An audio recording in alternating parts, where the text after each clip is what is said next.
Barangay Eleksyon sa 2023. Niabot na sad ang eleksyon, daghan na pud karon ang mapahiyomon. Pero igtalikod ikaw libakon pagka plastic in town. Imong makita sa kadalanan, dayon nimo og smile ang kanahan.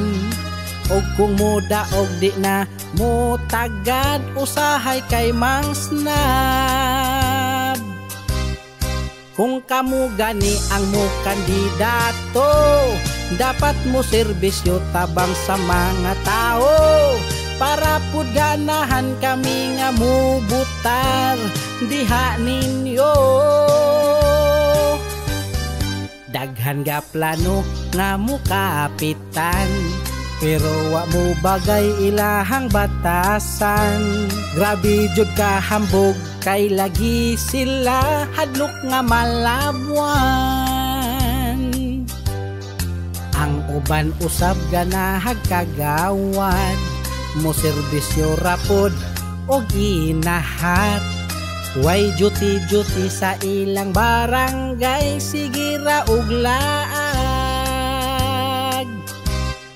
Kung wala ganit kamoy nahimo sa pagserbisyo sa mga tao, pagpuyo na lang mo diha sa inyo, di nami matunto.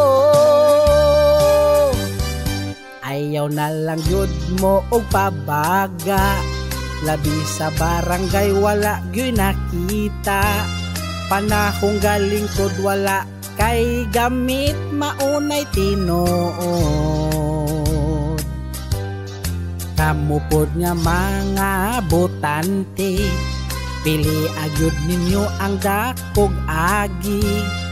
Kay dali ra ba kamo nga malimtan sa mga tag-20. O banda kog hatag ka na nagpailaw, wala kay butante.